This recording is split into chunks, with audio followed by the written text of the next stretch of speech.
My name is Kishore Jayabalan. I'm the director of the Acton Institute's Rome office, also known as Istituto Acton. And we have this office here as a branch of our office in Grand Rapids, Michigan, United States.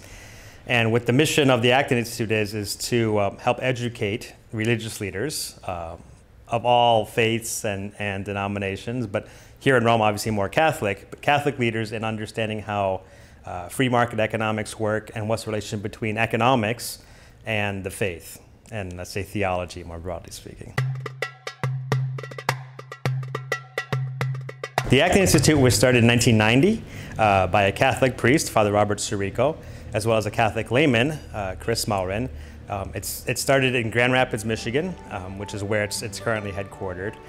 Partly because Father Sirico, who's from Brooklyn, New York originally, was sent there by his religious order at the time. And he brought along Chris, and they've settled in Grand Rapids, and Chris has a family there, and they're thriving there, and the Acton Institute has been based there ever since then.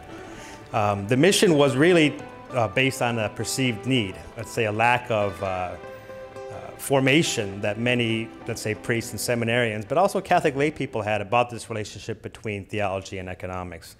And if we're supposed to be Christians and Catholics who live in the world and really turn everything towards the glory of God, we have to understand also how the world works. There's a technical aspect when it comes to business, when it comes to economics, that it's important that Christians understand, as well as be able to understand it well enough to be able to explain from within the perspective of economics and faith, what does God have to do with all of this? What does God want from us in any kind of, let's say, individual or social aspect of what we do? How do we turn our knowledge of human things towards divine purposes? The name, the Acton Institute, which is often confused for action or acting, but Acton is named after Lord Acton, who was a 19th century British lord, contemporary of Blessed Cardinal Newman's. It turns out that Lord Acton himself is from an old Catholic family who was actually born in Naples, in Italy, so he's got some Italian roots. At the time, Catholics were not allowed to matriculate at schools like Oxford and Cambridge, so he studied in Bavaria, in Germany. And as a result, he was a very precocious student. History was his subject matter.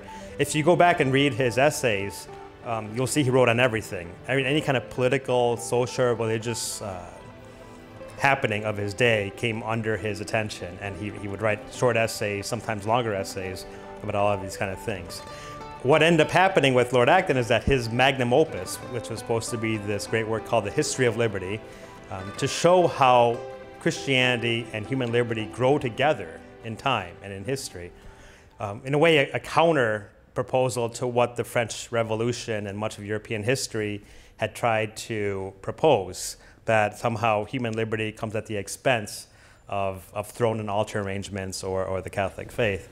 Lord Acton wanted to develop this thesis, and he never really finished his History of Liberty because he was so busy writing other things and so busy commenting on the issues of his day.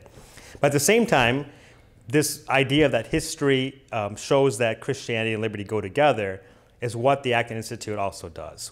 But we focus much more on the relationship of economic liberty, on how economic beings and working and creative people are actually performing a kind of divine service in the world through their efforts, and to create wealth and to reveal the beauty of God in the world.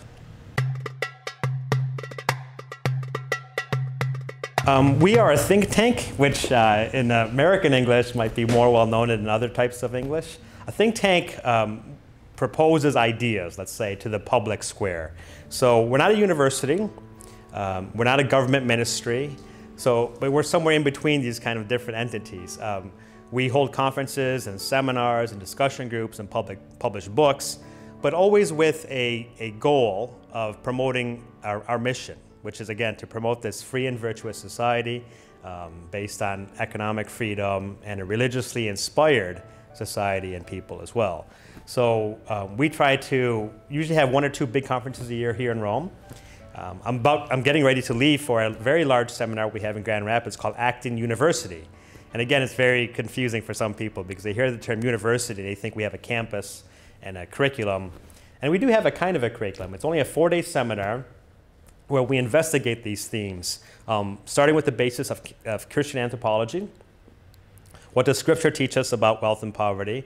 What are some of the basic economic ways of looking at the world? As well as, what does things like the rule of law and limited government, what kind of basis do they find in Christianity when it comes to man being made in God's image and likeness, as well as the reality and the corruptibility of sin, of human sin.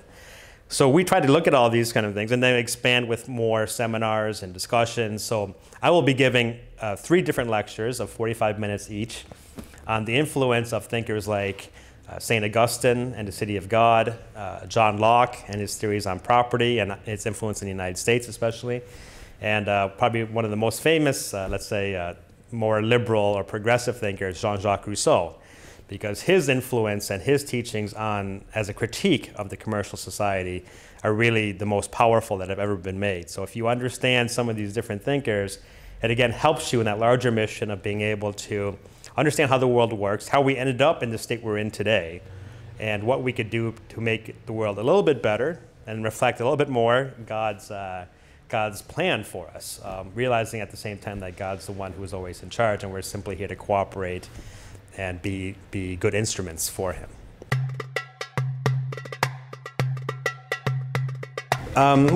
Business is a very large field. The term business, covers all kinds of different activities. It can cover finance, it can cover artisans, it can cover everything in between those types of activities.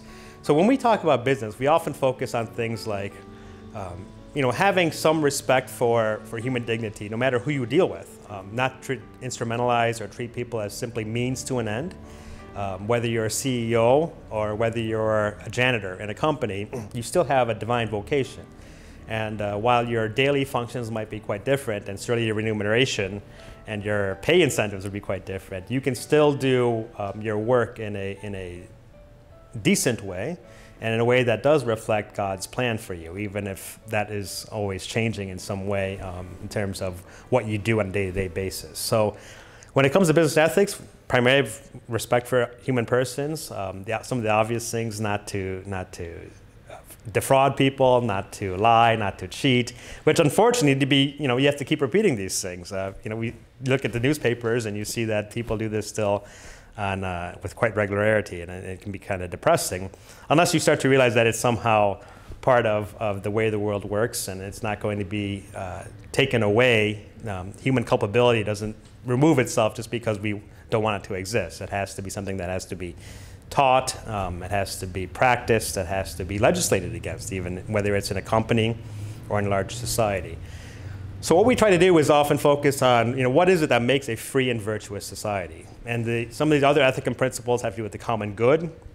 They have to do with things like solidarity, that there is this common good among us, and that if one of us is somehow not living up to their God-given potential and their dignity, it's a loss for all of us. And it doesn't really matter who that is. And also to look at things like the principle of subsidiarity, which in a more globalized world isn't so obvious what that exactly means and how it's played out.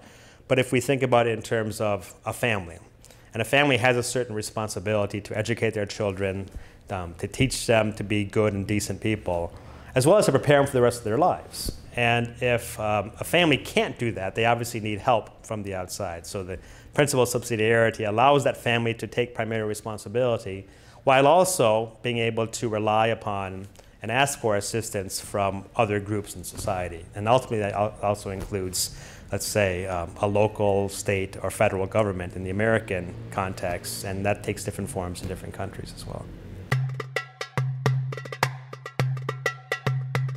The Acton Institute, I've been the director here since 2005. And living in Rome, there are stories I could relate probably on a daily basis about what it's like to live here and what it's like to study here. I will say that, Acton, one of the remarkable things about working for Acton is that you come across people from all different walks of life, whether it's cardinals and archbishops to parishioners and sisters and seminarians and priests to very wealthy, successful businessmen.